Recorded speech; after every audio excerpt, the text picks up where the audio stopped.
نبی پاک صلی اللہ علیہ وسلم نے اسی واسطے فرمایا 2 ٹائم ہے جس میں دعا بہت قبول ہوتی ہے. یہ جامع الترمذی میں روایت ہے. پوچھا گیا کون کون سے؟ تو آقا کریم نے فرمایا من دبر الصلوات المکتوبات ومن جوف اللیل الآخر. فرمایا 2 ٹائم ہے. ایک فرض نمازوں کے بعد جب دعا کی جائے تو اللہ قبول کرتا ہے, اور دوسرا فرمایا کہ تہجد کے وقت جب دعا کی جائے تو اللہ اسے بھی قبول فرماتا ہے. تو اس واسطے فرض نمازوں کے بعد دعا ضرور کیا کرے. اور یہاں لگے ہاتھوں اگر آپ توجہ کریں تو بات عرض کروں آپ کی خدمت میں, چونکہ عقیدہ سننے والے ذرا توجہ کریں, اور یہ سننا بھی چاہیے ہم سب حضرات کو. دیکھیے ادھر دیکھیں میری طرف. اللہ رب العزت کے پیارے حبیب علیہ السلام نے فرمایا 2 ٹائم ہے جب دعا قبول ہوتی ہے. اور ٹائم کون کون سے؟ ایک فرض نمازوں کے بعد اور ایک تہجد کا ٹائم. تو فرض نمازیں کتنی؟ کہا 5. تو میں نے کہا مجھے بتاؤ جنازے کے بارے میں کیا خیال ہے؟ سادہ بات کہہ رہا ہوں, ذرا اپنے ذہن کو دوڑائیے تھوڑا سا. اہل سنت کا جو مذہب مسلک بڑی آسانی اور پیار سے سمجھ آ جاتا ہے. جنازہ کیا ہے؟ کہتے اے بھی نماز ہے. میں کہا فرض ہے یا سنت ہے؟ کہ ہے تو فرض. میں کہا فرض عین ہے یا کفایہ؟ اس بحث میں نہیں جانا, مجھے پتا یہ فرض کفایہ ہے, باقی نمازیں فرض ہیں. فرض عین ہے لیکن مجھے یہ بات یہ بھی فرض ہے. کہا بالکل. تو میں نے کہا فرض نماز کے بعد دعا قبول ہوتی ہے تو پھر جنازے تو بعد کیوں نہیں ہوتی ہے؟ جنازے کے بعد تو ہونی چاہیے نا. یہ نماز بھی ہے, فرض بھی ہے, اور حضور فرماتے فرض کے بعد دعا قبول ہوتی ہے. انڈرسٹینڈ کر رہے ہیں آپ میری بات کو میرے عزیز میرے دوست؟ اس واسطے جنازے کے بعد دعا کرنے میں کوئی حرج نہیں. پہلے منگو, وچاڑے چ منگو, بعد چ منگو, سب جگہ جائز ہے. کوئی جب اللہ رسول نے منع نہیں کیا تو ہم اس کو منع کر سکتے نہیں. اور یہ حدیث اگر سمجھ آ جائے تو مدینہ. بات یہ عرض کر رہا ہوں کہ ہمارے پاس دلیل ہے کہ جب کوئی فوت ہو جائے تو اس کے لیے دعا کی جا سکتی ہے. اور مزے کی بات, زندہ کے لیے بھی کی جا سکتی ہے. اور اس سے مزے کی بات, جس نے قیامت تک آنا ہے ان کے لیے بھی کی جا سکتی ہے. کوئی پابندی نہیں ہے. بلکہ جو بندہ محدود دعا کرتا ہے اللہ اس کو پسند نہیں کرتا, اور جو کھلے دل سے دعا کرتا ہے اللہ اسے پسند فرماتا ہے. اب محدود دعا کا کیا مطلب ہوتا ہے؟ بندہ کہے یا اللہ میری بخشش فرما دے میرے ماں باپ کی. تیری بخشش ہو جائے تو باقی کدھر جان؟ حضرت ابراہیم علیہ السلام فرماتے میری بخشش فرما, یا اللہ میرے ماں باپ کی بخشش فرما, اور قیامت تک جتنے ایمان والے ہیں سب کی بخشش فرما. تو پھر اللہ کے نبی کی سنت کے مطابق سب کی بخشش کی دعا کیا کرو نا. تو یہ ہے اصل طریقہ کار دعا کرنے کا. خیر بات دور نہ چلی جائے, عرض یہ کر رہا ہوں یہ قرآن کی پہلی دلیل ہے. اور اگر دوسری دلیل آپ سنیں تو یہ صحابہ کرام کے تعامل سے ثابت ہے. ان کا یہ مبارک عمل تھا کہ جب ان میں سے کوئی فوت ہو جاتا تو جو زندہ لوگ ہوتے تھے اس کے لیے دعائے مغفرت کرتے تھے. اور یہ قرآن میں موجود ہے. کہاں؟ سورۃ الحشر میں موجود ہے. صحابہ کرام کی تعریف و توصیف میں میرے رب نے فرمایا ان کی ایک صفت یہ بھی ہے, یقولون ربنا اغفر لنا وَلِإِخْوَانِنَا الَّذِينَ سَبَقُونَا بِالْإِيمَانِ. وہ یہ کہتے تھے کہ باری تعالیٰ ہمارا جو بھائی فوت ہو گیا ہے اس کی بخشش فرما دے. سمجھ آ رہی ہے؟ اور جب ہمیں ان سے ملائے تو فرمایا کہ ہمیں بھی ان سے جب ملائے تو بخشش یافتہ ہمیں ان سے ملا. اور فرمایا کہ ہمارے دلوں میں ان کے بارے میں کبھی کسی قسم کی کوئی نفرت پیدا نہ ہو. اب صحابہ کرام 2 دعائیں کرتے تھے, توجہ سے سن لیجئے. پہلی بات کہ اپنے مرنے والے کے لیے مغفرت کی دعا کی جائے, اور دوسرا کہ جو پہلے صحابہ کرام پردہ کر گئے ان کے بارے میں اپنے دلوں میں نفرت نہیں ہونی چاہیے. صحابہ کرام کی محبت ہی دل میں ہونی چاہیے, اور جو پہلے گزر گئے ان کے لیے مغفرت کی دعا ہونی چاہیے. اگر یہ عمل منع ہوتا تو اللہ قرآن میں کیوں ارشاد فرماتا؟ اللہ کو تو اتنا پسند آیا بطور مدح, اللہ نے قرآن میں اس کا مبارک ذکر فرمایا ہے کہ صحابہ کرام میں سے جب کوئی فوت ہوتا تو اس کے لیے مغفرت کی دعا کی جاتی تھی. اور میں یہاں لگے ہاتھوں ایک بات اور عرض کر دوں اگر آپ توجہ فرمائیں, فرنٹ سیٹوں والے بھی سارے حضرات. بسا اوقات یہ بھی مغالطہ ڈالا جاتا ہے, اس کو بھی نہیں ہونا چاہیے. ایز اے مسلم ہمیں بات سمجھنی چاہیے. او جی تسی روٹی تے پانی تے فروٹ سامنے رکھ لیندے ہو تے اے کتھے تے کی حساب ہے؟ بخاری اور مسلم سے 2 حدیثیں عرض کرتا ہوں اور بڑی جلدی میں عرض کرتا ہوں. حضرت سعد رضی اللہ تعالیٰ عنہ نبی پاک کے صحابی ہیں, آ کے عرض کی یا رسول اللہ صلی اللہ علیہ وسلم ان امی ماتت وفی روایت افتتلت. فرمایا حضور میری والدہ فوت ہو گئی, وانا غائب, اور میں غائب تھا, میں کہیں گیا ہوا تھا. حضور کیا میں کوئی ایسا عمل کر سکتا ہوں کہ جس کا ثواب میری ماں کو پہنچے؟ اب یہاں ایک بات میری غور سے سنیے. دیکھیں جب کوئی فوت ہو جائے نا تو حکم یہ ہے تجہیز و تکفین, جنازہ کے بعد اس کا معاملہ ادا کر دیا جائے. اب جو بندہ بعد میں آیا, جس کو دوسرے دن پتہ لگا, 10ویں دن لگا, 20ویں دن لگا, یا کوئی بیٹا ہے جو بعد میں آیا, وہ کیا کرے؟ کیا آ کے صرف رو دھو لے بس کام ہو جائے گا؟ رونا دھونا ہماری شریعت میں ویسے ہی منع ہے. سمجھ آ رہی ہے نا؟ رونے دھونے میں وہ چیزیں جو اعمال و افعال و اقوال جہالت ہیں وہ منع ہے. جس میں کہ سر کے بال نوچنا یا پھر اپنے سینے پر ہاتھ مارنا یا چہرے پر مارنا یا اقوال جہالت بکنا، یہ منع ہے.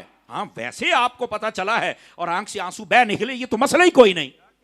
چونکہ نبی پاک صلی اللہ علیہ وسلم کی شہزادی حضرت سیدہ زینب رضی اللہ تعالی عنہا جب آپ نے پردہ فرمایا نا، توجہ کیجئے، یہ مدینہ شریف کی بات سنا رہا ہوں اور حدیث ہے، گپ نہیں سنا رہا. تو عورتوں کی رونے کی آواز آئی تو حضرت فاروق اعظم رضی اللہ عنہ آپ نے پیغام بھیجا کہ عورتوں کو بولو کہ آواز تمہاری بلند نہیں ہونی چاہیے. نبی پاک نے وہاں پر مسئلہ بیان کیا، ساری امت کے لیے رہنما مسئلہ ہے اور سارے فتنے تفرقے اس میں ختم ہو جاتے ہیں. اور وہ کیا مسئلہ ہے؟ میرے آقا کریم نے فرمایا جب بھی کوئی فوت ہو جائے یا شہید ہو جائے، اگر معاملہ تمہارے دل اور آنکھوں میں رہے تو جائز ہے، اور اگر معاملہ تمہاری ہاتھوں اور زبان پہ آ جائے تو منع ہے.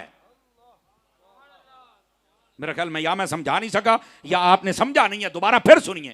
جب کوئی فوت ہو جائے، معاملہ دل اور آنکھ میں رہے، دل میں دکھ اور آنکھ سے آنسو، جائز ہے، کوئی منع نہیں ہے.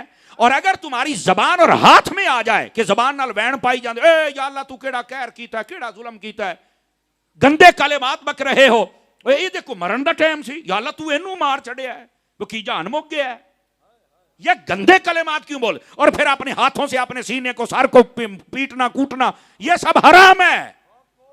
مسئلہ حل ہو گیا ہے. کسی کی بھی یاد آ جائے، وہ نبی پاک کی یاد آئے یا امام حسین کی یاد آ جائے، اگر آنکھ سے آنسو نکلے، دل میں دکھ ہے تو جائز ہے، اور اگر ہاتھ چل پڑے تو حرام ہے.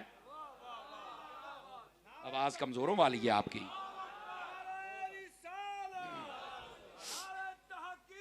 جزاک اللہ. بات سمجھ رہے نا آپ سبھی حضرات؟ اگر ہاتھ چل پڑے یا زبان چل پڑی تو بالکل یہ حرام ہے. تو یہ ہے مسئلہ اصل ہماری شرع شریف کے اندر. اور دیکھو حضور اکرم علیہ السلام کی حدیث نے منٹ میں مسئلہ حل کر دیا. اب اس کے سامنے کوئی دم بھی نہیں مار سکتا.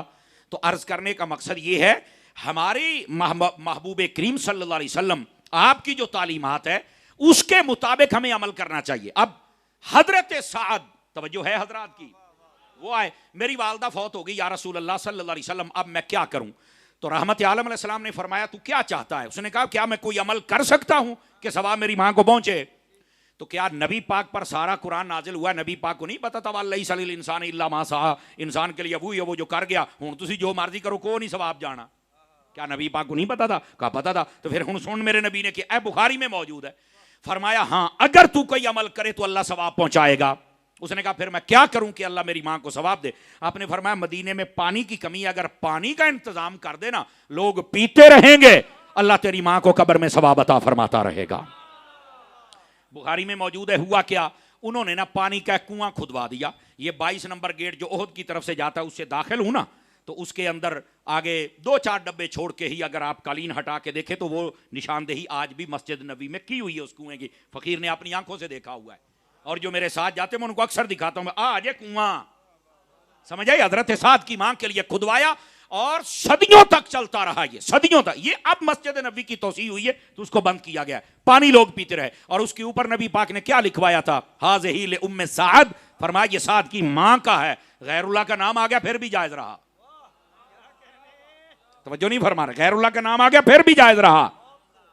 لیکن سمجھنے کی بات ہے. اب یہاں پہلی بات سمجھیے، پانی کا ثواب فرمایا تیری ماں کو قبر میں پہنچے گا. تو میں ایک ٹھنڈے دل سے بات کہنے لگا ہوں، اگر آپ کو سمجھ آئی تو آپ کا مسکرانا نکل ہی جائے گا. میں کہا جی انہاں دے کھوہ دا ثواب ماں نو پہنچ سکتا ہے تے ساڈے گلاس دا ثواب بھی ساڈے پیو نو پہنچ جائے گا. کیا فرماتے ہیں آپ حضرات؟ سمجھ آئی جی؟ پورے کھوہ دا ثواب اور صدیوں تک جاری رہا، اس کا ثواب پہنچ سکتا ہے تو ساڈے گلاس دا نہیں پڑدا. انڈرسٹینڈ کر رہے ہیں نا میری بات کو؟ اب دوسری بات، یہاں پر یہ مسئلہ بھی ثابت ہو گیا کہ جب ثواب پہنچانا ہو نا تو کسی بھی چیز پر اس بندے کا نام لیا جا سکتا ہے. کنواں تھا تو نام اس کی ماں کا لے، کسی نے کہا غیر اللہ دا نام آ گیا تو حرام ہو گیا.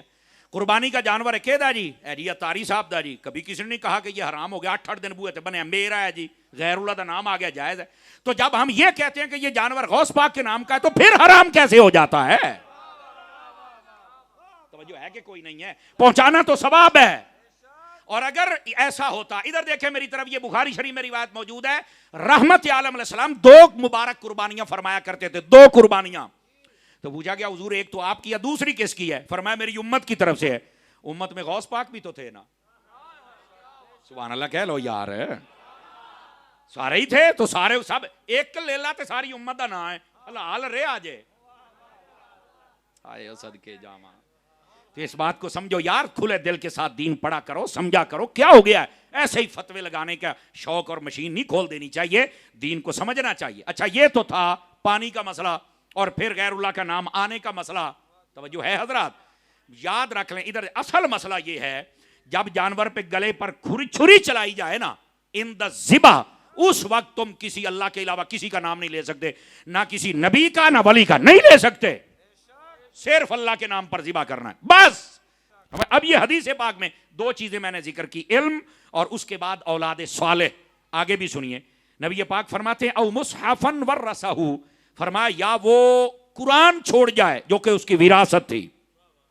اب قرآن کی وراثت کا کیا مطلب ہے؟ اس کا ایک مطلب یہ ہے کہ قرآن مجید اس نے ورقہ بھی خود خریدا, سیاہی بھی خود خریدی, اپنے ہاتھوں سے قرآن لکھا, وہ چھوڑ جائے, ایک مطلب. اور ایک مطلب یہ ہے قرآن مجید اور اس کی تفسیر کی کتابیں اور اس کے سمجھنے والی جتنی حدیث اور اصول فقہ کی کتابیں ہیں, جملہ کتب جن کا تعلق قرآن سمجھنے میں آتا ہے, فرمایا وہ جو بندہ چھوڑ جائے, وہ آدمی کسی طالب علم کو لے دے, لائبریری میں چھوڑ جائے, اپنے بچوں کو لے کے دے دے, عالم کو لے کے دے دے, جب تک وہ پڑھتے رہیں گے اور قرآن کی تعلیم کو آشکار کرتے رہیں گے, اللہ تعالیٰ اس کتابیں لے کے دینے والے کو قبر میں ثواب عطا فرماتا رہے گا. پھر سبحان اللہ مٹھی آ کیجئے ہیں. اس واسطے طلباء کی خدمت بھی فرمایا کریں اور ان کی کتابیں لے کر دیا کریں آپ حضرات, آپ کو بہت زیادہ فائدہ ہوگا اللہ کی رحمت کے ساتھ. یہ تیسری چیز حدیث شریف کے مطابق. اور اگلی بات نبی پاک فرماتے او مسجدن بناہو, فرمایا یا پھر مرنے والا کوئی مسجد بنا گیا, وہ تو چلا گیا لیکن مسجد میں جب تک وہ مسجد قائم رہے گی, نماز, روزہ, حج, زکات, جو کچھ احکام بیان ہوں گے, اللہ تعالیٰ اس کا ثواب قبر والے کو عطا فرمائے گا. اس واسطے آپ کوشش کیا کریں مسجد بھی بنائیں. اور یاد رکھیے, ادھر دیکھیں میں آپ کو ایک حدیث سناؤں, ابو داود اور ابن ماجہ و دیگر کتب کے اندر یہ موجود ہے. رحمت عالم علیہ السلام نے ارشاد فرمایا, من بنا للہ مسجدن کا مفحص قطار بن اللہ لہ بیتن فی الجنہ. فرمایا جو بندہ چڑیا کے گھونسلے کے برابر مسجد بنا دے, اللہ اس کا گھر جنت میں بنا دیتا ہے. اے چڑیا دا گھونسلہ, چڑی دا آلنا ایڈا کت ہوندا ہے سارا. توجہ فرما رہے ہیں آپ حضرات. اب اتنی ساری مسجد کون سی ہوتی ہے, مجھے ایتھے تو ساڈا نیانا بھی نہیں ہونا. تو پھر کیا مطلب ہے حدیث شریف کا کہ جو چڑیا کے گھونسلے کے برابر مسجد بنائے, اللہ اس کا گھر جنت میں بنا دیتا ہے. توجہ ہے نا میرے عزیزوں کی. تو اب اس کا کیا مطلب؟ اس کا مطلب یہ ہے, فرمایا کہ پوری مسجد بنانے سے یہ فضیلت حاصل نہیں ہوتی. اگر کسی نے ایک روڑا بھی, یعنی صرف انہوں روپیہ سمجھ لو, مسجد کی خدمت کی حلال کمائی میں دے دیا, تو اللہ تعالیٰ اس بندے کا گھر بھی جنت میں بنا دیتا ہے. تھوڑا سا آپ نے اچھائی کر دی مسجد کے لیے, بے شک ایک اینٹ کے پیسے کیوں نہیں دیے, اللہ تعالیٰ آپ کا گھر بھی جنت میں, لیکن ہونا حلال کمائی سے چاہیے.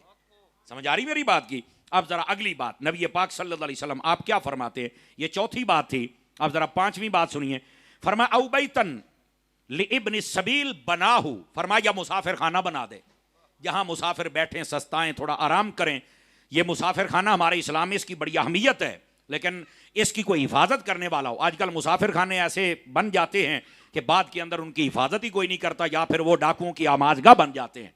سمجھ آئی؟ تو ان کی حفاظت بھی ہونی چاہیے. تو یہ مسافر خانہ, اس کا ثواب بھی اللہ قبر میں. او نہرن اجراہو, فرمایا یا کسی نے نہر جاری کر دی, پانی کا انتظام کر دیا. یہ نہر کرنا ضروری نہیں, کھاڑے تے بھی گال چل سکتی ہے.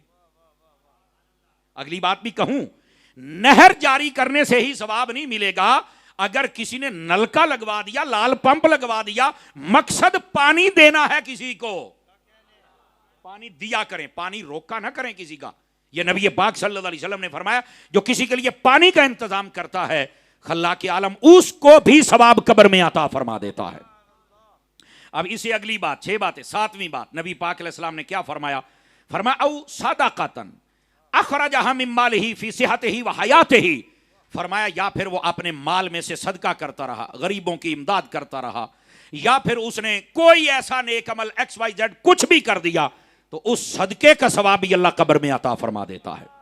دوستان گرامی, اب یہاں پر یہ بات جو صدقے والی ہے, اس کا چیپٹر بہت زیادہ لمبا ہے. آپ دین کی خدمت بھی کر سکتے ہیں, اپنے رشتہ دار اور عزیزوں کی خدمت بھی کر سکتے ہیں, اور جب تک آپ کرتے رہیں گے اللہ اس کا ثواب آپ کو قبر میں عطا فرماتا رہے گا, اور جو کر گیا اس کا ثواب بھی اللہ عطا فرماتا رہتا ہے. تو یہ دیکھیے یہ حدیث پاک ہے کہ اتنی چیزیں جن کا ثواب اللہ تعالیٰ قبر میں عطا فرماتا ہے، تو پھر بھی اگر سمجھ نہ آئے کہ یہ ثواب کیسے پہنچتا ہے تو میرا خیال ہے یہ بندے کی شقاوت قلبی ہے، اور اللہ تعالیٰ شقاوت دور کر کے حلاوت ایمانی نصیب فرما دے تو یہ ثواب پہنچایا جاتا ہے۔ یہ ایک حدیث میں نے آپ کی خدمت میں عرض کی، جبکہ اس پر احادیث اور بھی ہیں۔ میں ایک بات اور بھی آپ کی خدمت میں عرض کرنا چاہوں گا، اگر آپ توجہ کریں تو عرض کروں آپ کی خدمت میں۔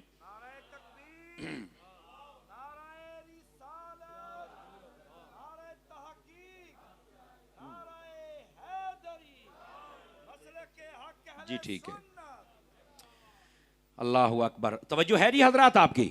تو آقا کریم صلی اللہ علیہ وسلم کی احادیث بتاتی ہیں کہ جب کوئی فوت ہو جائے تو اللہ تعالیٰ اس کی طرف سے اگر کوئی اعمال کیے جائیں نیک بندے یا نیک اعمال، تو اللہ تعالیٰ اس کا ثواب قبر میں عطا فرماتا ہے۔ اب اس پر یہی مشکات شریف میں روایت موجود ہے، نبی پاک صلی اللہ علیہ وسلم کے صحابی ہیں حضرت عمرو بن عاص رضی اللہ تعالیٰ عنہ، توجہ ہے، پھر مٹھے پہندے پہ ذرا جاگو، میں آپ کو بات سنا رہا ہوں۔ انہوں نے اپنے بچوں کو یہ وصیت کی تھی اور اپنے رشتہ داروں کو، اور یہ صحاح ستہ کی اکثر کتب میں یہ روایت موجود ہے، مشکات کا میں نے حوالہ دیا اور مسلم میں بھی یہ موجود ہے۔ نبی پاک صلی اللہ علیہ وسلم کے صحابی عمرو بن عاص فرماتے ہیں کہ جب میں فوت ہو جاؤں اور تم مجھے قبر میں دفن کر لو، غور سے سنیے اس بات، دفن کر لو، تو فرمایا اتنی دیر تک میری قبر پر ٹھہرے رہنا جتنی دیر ایک اونٹ کو ذبح کر کے گوشت بنا کے تقسیم کر دیا جائے۔ توجہ ہے کہ کوئی نہیں ہے؟ تو پوچھا گیا کیوں؟ فرمایا تم جب وہاں رہو گے اللہ کا ذکر کرتے رہو گے تو میرا اس گھر میں دل لگ جائے گا۔ قبروں پر جانا، ٹھہرنا، اللہ کا ذکر کرنا اور اس کا فائدہ قبر والوں کو ہونا، آخر یہ صحابی رسول نے سب کوئی نبی سے ہی سیکھا ہوگا نا، تو پھر اس کا فائدہ ہوتا ہے۔ آپ بھاگا نہ کریں، اس بات کو سمجھنے کی کوشش کریں۔ اور یہ جو نبی پاک علیہ السلام حدیث شریف میں عرض کر رہا ہوں اس کو بھی سماعت کیجیے، حضرت ابو ہریرہ اس حدیث کو روایت کرتے ہیں، فرمایا اذا مات الانسان انقطع عنہ عملہ، فرمایا جب کوئی انسان فوت ہو جائے تو اس کے اعمال کا سلسلہ منقطع ہو جاتا ہے، الا من ثلاثۃ، فرمایا تین اعمال ہیں جن کا سلسلہ ختم نہیں ہوتا۔ کون کون سے؟ صدقۃ جاریہ، پہلا صدقہ جاریہ ہے، وہ کو صدقہ کر گیا وہ جاری ہے، پانی ہے، نہر ہے، اسی طرح مسجد ہے، کسی غریب کو گھر بنا دیا، مسافر خانہ بنا دیا، جاری ہے، ثواب اس کو ملتا رہے گا۔ علم ينتفع به، ایسا علم جس سے دنیا والے فائدہ اٹھاتے رہے، حفظ کروا دیا، مسئلہ بتا دیا، کسی کو حج جمرے کے مسائل سکھا دیے، کھانے پینے کا بتا دیا، جب تک عمل ہوتا رہے گا اللہ تعالیٰ ثواب قبر والے کو عطا فرماتا رہے گا۔ اور تیسری بات فرمایا ولد صالح يدعو له، فرمایا مرنے والے کی نیک اولاد جب اس کے لیے دعا کر دیتی ہے تو اللہ تعالیٰ اس کا ثواب بھی قبر میں عطا فرما دیتا ہے۔ یہاں پر بسا اوقات یہ بھی ایک مسئلہ ہوتا ہے، قبر پر بھی نہیں جانا چاہیے۔ آئیے میں آپ کو ایک حدیث شریف سناؤں، مشکات شریف آپ اٹھا کے دیکھیے، اور یہ مشکات شریف کی حدیث نمبر 127 اور 28 یہ دونوں حدیثیں ہیں، بلکہ اس سے بھی پہلے ایک حدیث سنیے، نبی پاک علیہ السلام نے ارشاد فرمایا، آپ ارشاد فرماتے ہیں اذا فارغ من دفن المیت وقف علیہ، فرمایا کہ جب تم میت کو دفن کر کے فارغ ہو چکو نا، قبر بن جائے، مٹی پا چھڈو، تو فرمایا کارنا آیا کرو، چاٹو تے کھلوتا کرو۔ یہ میرے نبی پاک فرما رہے ہیں۔ اور آگے کیا فرمایا؟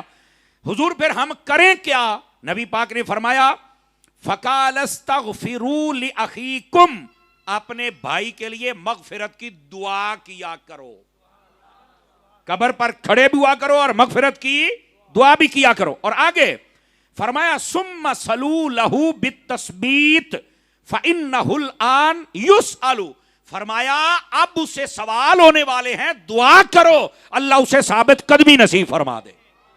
قبر پر کھڑے رہنے کی تلقین میرے نبی خود فرما رہے ہیں، اور ساتھ میں کیا فرمایا کہ جب تم کھڑے ہو کر اس کے لیے تلقین کرو گے، دعا کرو گے تو اللہ تعالیٰ اس کے لیے آسانی پیدا فرما دے گا۔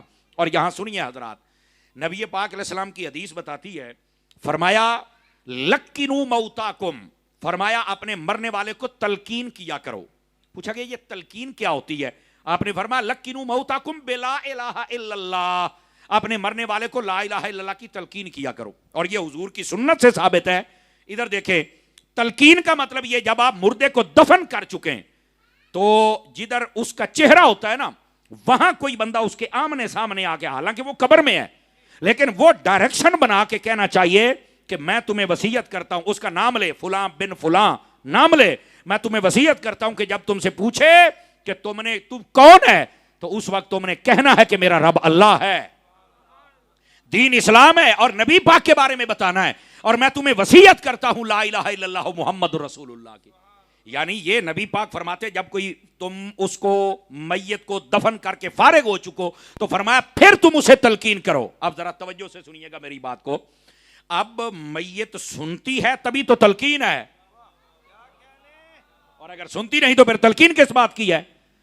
بلکہ نبی پاک علیہ السلام کی سنت سے یہ بات ثابت ہے، اور یہی بات اعلیٰ حضرت امام اہل سنت رحمت اللہ تعالی علیہ آپ سے جب پوچھا گیا قبر پر اذان دینی چاہیے یا نہیں دینی چاہیے، یہ بھی آج کل کئی اسی تا آج ویکھیا ہے، میں کہا تو بہت کچھ آج، اسی بھی تینوں آج ہی ویکھیا ہے، اسی بڑیاں شہیں آج ویکھیاں نے، خدا دا خوف کریا کرو، جاندی کریا کرو، مسئلے نو مسئلہ رہن چھڑیا کرو یار، انہوں نویں پاسے لے کے ٹر پیندے نے۔ قبر پر اذان دینے کا مسئلہ جب اعلیٰ حضرت سے پوچھا گیا تو اعلیٰ حضرت صاحب رحمت اللہ علیہ نے دلائل کے انبار لگا دیے۔ آپ فرماتے ہیں کہ نبی پاک نے فرمایا کہ قبر والے کو تلقین کرو، کس سے؟ لا الہ الا اللہ سے، تو فرمایا یہ کلمات تو اذان میں بھی ہیں،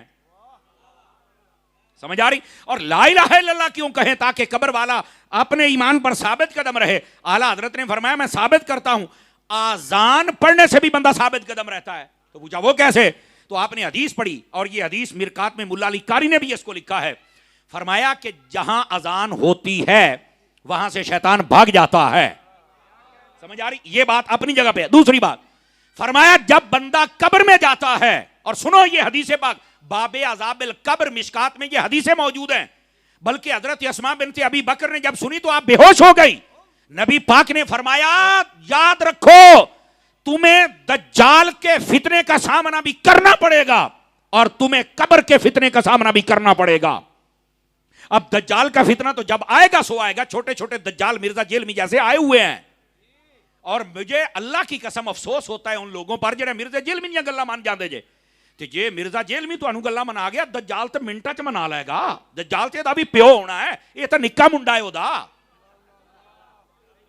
میں آپ کو سے یہ تو نکا منڈا ہے، یہ تو کچھ بھی نہیں، یہ تو جمعہ بھی نہیں۔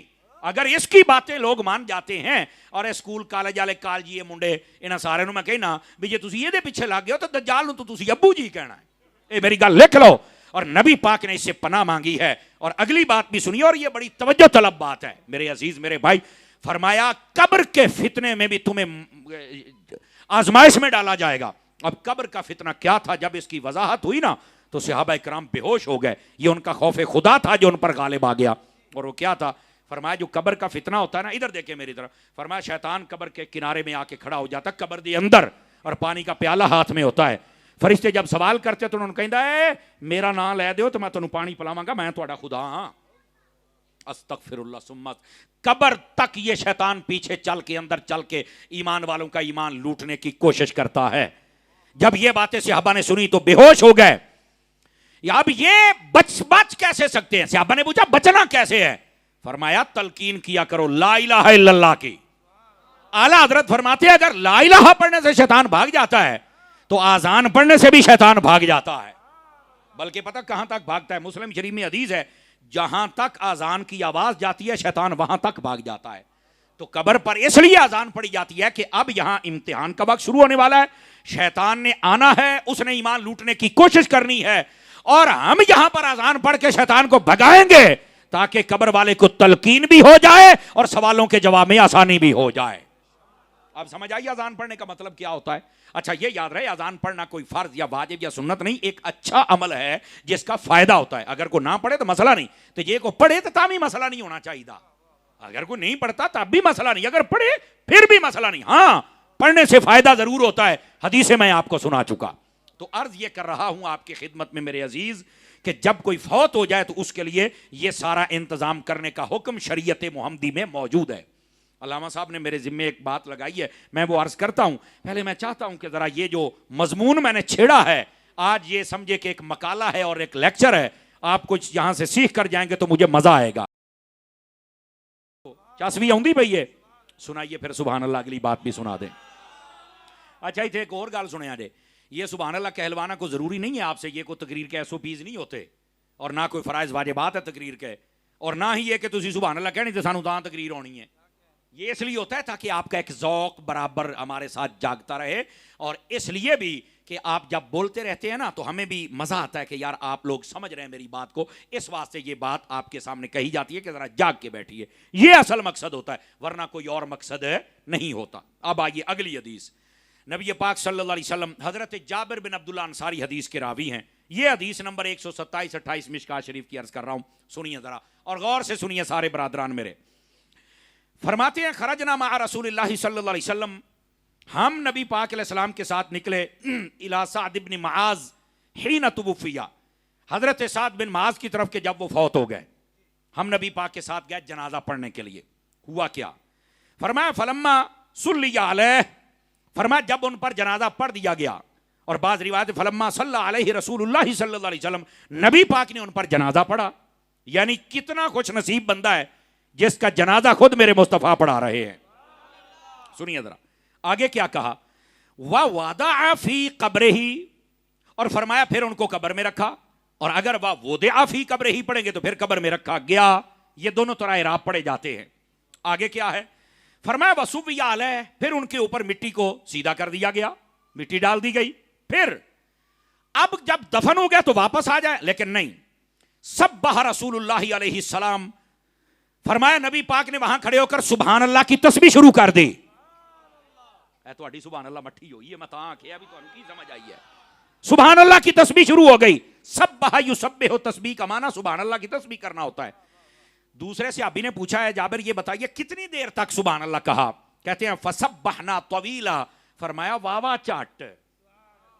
طویل اندہ مانا ہے واوا چاٹ سی پڑھ دے, یہ نہیں کہ ایک ادواری سبحان اللہ کی تو ٹر گئے, واوا چاٹ نبی پاک سبحان اللہ سبحان اللہ سبحان اللہ کا ورد کرواتے رہے. پھر فرمایا ثم کبرا, پھر نبی پاک نے اللہ اکبر کی تسبیح شروع کروا دی. وہ پوچھتا ہے کتنی دیر؟ کہتے ہیں کبرنا مع رسول اللہ صلی اللہ علیہ وسلم, ہم نے بھی شروع کر دی. تو کہا کتنی دیر؟ طویلاً, واوا چاٹ, سبحان اللہ بھی اللہ اکبر بھی, کافی دیر تک قبر کے اوپر.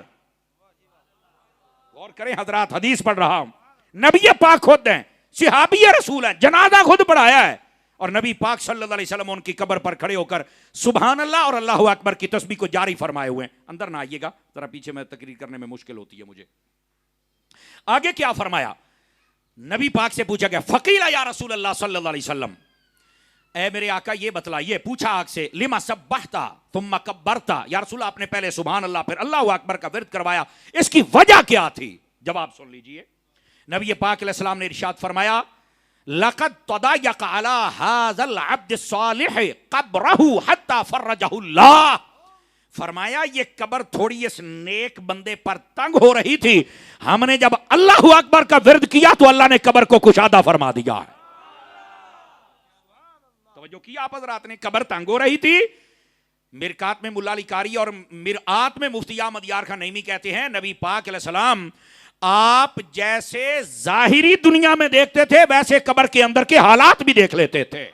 اللہ نے کوئی پردہ نہیں رکھا. نبی پاک صلی اللہ علیہ وسلم کی مبارک آنکھوں سے دل فرش پر ہے تیری نظر, سر عرش پر ہے تیری گزر, دل فرش پر ہے تیری نظر, ملکوت ملک میں کوئی شے نہیں وہ جو تجھ پہ عیا نہ ہو. ہر چیز اللہ نے اپنے محبوب پاک علیہ السلام کو دکھلائی ہوئی ہے.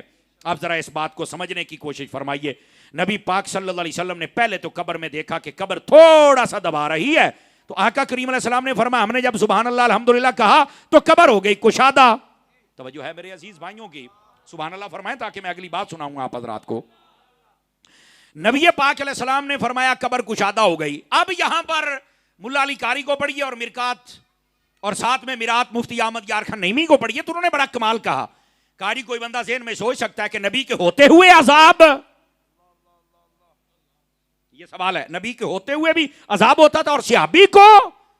اب یہ جو صحابہ کرام کے دشمن ہیں ان کے لیے تو دلیل بن جائے گی. فرمایا نہیں بن سکتی, کیونکہ حدیث کے لفظ ہیں ھذا صالح, کہ یہ نیک بندہ ہے, تو عذاب والی بات تو ہو نہیں سکتی. اور جہاں نبی ہو وہاں عذاب آتا نہیں. کیوں؟ اللہ نے قرآن میں فرمایا ہے کہ میں محبوب جہاں آپ ہوں گے. سمجھ آ رہی ہے میری بات کی؟ ما کان اللہ لیعذبہم وانت فیہم, فرمایا محبوب جہاں آپ ہوں گے وہاں عذاب نہیں آئے گا. اب جہاں میرے نبی ہیں وہاں عذاب تو آئے گا نہیں. تو نبی نے تو خود جنازہ پڑھایا ہے, قبر پر موجود ہیں, تو پھر عذاب کیسا؟ تو کہا کہ پھر یہ قبر دبانے کا کیا مسئلہ ہے؟ اب سنیے اس کا جواب کیا ہے. فرمایا قبر, جب بھی کوئی بندہ قبر میں جاتا ہے تو قبر اس کو دباتی ہے, لیکن دبانے کے دو طریقے ہیں. بندہ کافر ہو تو دبانا اور ہے, بندہ مومن ہو تو دبانا اور ہے.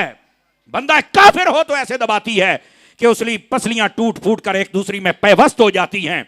اور اگر بندہ مومن ہو تو قبر ایسے دباتی ہے جیسے ماں اپنے بچے کو سینے سے لگا کے دباتی ہے. اور نبی پاک علیہ السلام نے اتنا بھی برداشت نہیں کیا کہ آج قبر ایسے دبائے. فرمایا جنہاں نو اسی سینے لایا تو نہ لانا. صدقے جاواں تہاڈی سبحان اللہ تے بھی ہیں.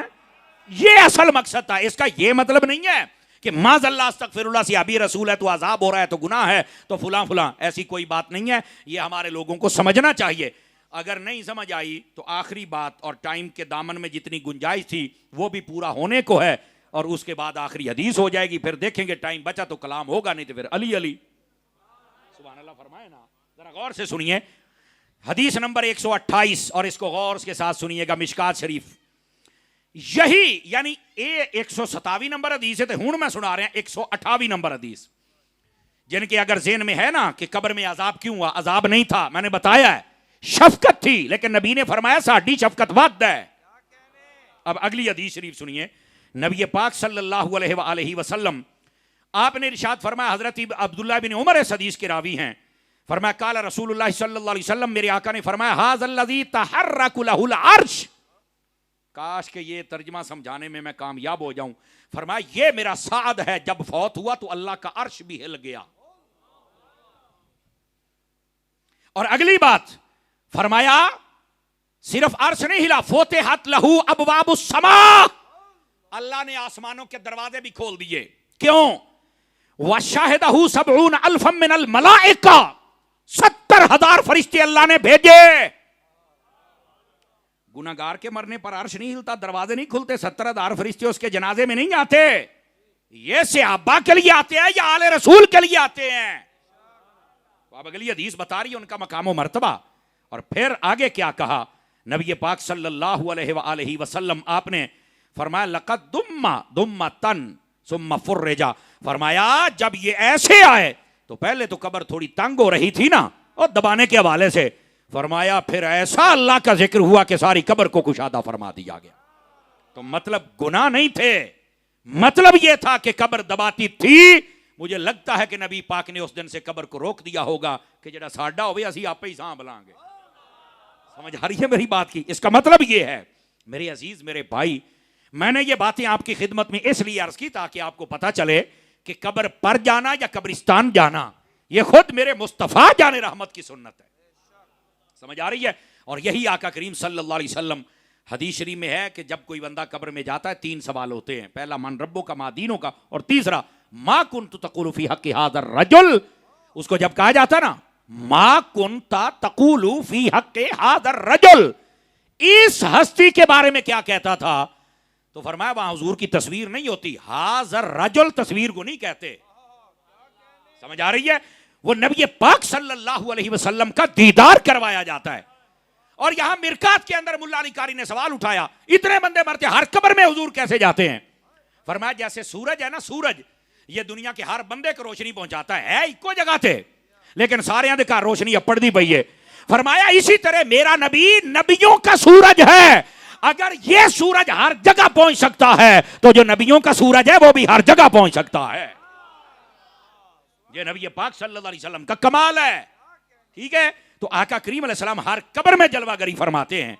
اور پھر ملا علی قاری نے یہاں ایک اور بات بھی لکھی ہے. ملا علی قاری فرماتے ہیں کہ کئی بندے ایسے ہوتے ہیں جن سے جب پوچھا جاتا ہے نا کہ بتاؤ یہ کون ہیں, بڑی پتے کی بات ہے, وہ خود کہتا ہے یہ میرے آقا ہیں صلی اللہ علیہ وسلم.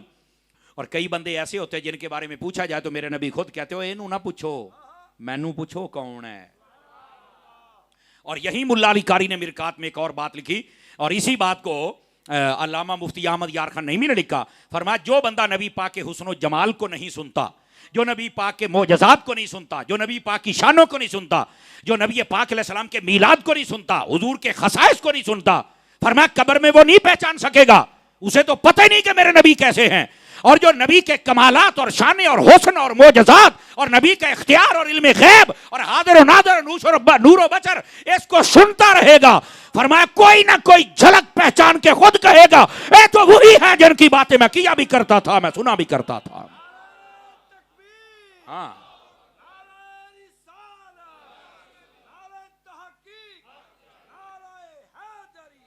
اب بات سمجھ آئیے، اس واسطے نبی پاک کے نعتیں سنا کر، حسن سنا کر، علم غیب سنا کر، کمال سنا کر، معجزات سنا کر، آقا کی زلفوں کا ذکر سنا کر، سینے کا ذکر سنا کر، معراج بھی سنا کر، اگر کوئی سنے گا تو وہ پہچانے گا، نہیں سنے گا تو مجھے تو پہچان ہی نہیں، انہیں لا ادری کرنا ہے۔ اور جس کو پہچان ہوگی تو وہ کیا کہتا ہے، مر کے پہنچا ہوں یہاں اس دل ربا کے واسطے، بس وہ یہاں پر آ جائے گا۔ تو ایسی زندگی آپ اپنی بسر فرمائیں۔ اور یہ آج کا جو مختصر ایک عنوان تھا، میں نے تو کوشش کی تھی کہ 10 منٹ پہلے بات ہو جائے، لیکن علامہ صاحب نے کہا پورے 9 بجے تسی ساڈے سپیکر دی جان ہے چھڑ دینی ہے، 9 گئے جے وج۔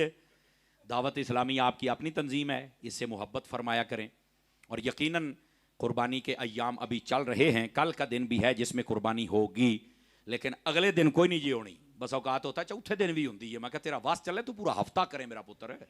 ہاں یہ میں صحیح بتا رہا ہوں، یہ بدبختی ہے لوگوں کی، اور نہیں جی وہ حدیث شریف میں کلو ایام تشریق ذبح، جتنے ایام تشریق ہے اس میں ذبح ہو سکتا ہے، تو میں کہا ایام تشریق تو 9 تو شروع ہوندی نے، تو پھر 9 تو 13 تک ہی کریا کرنا، تو 10 تو کیوں شروع کرنا ہے؟ کون سے والی بتاؤ؟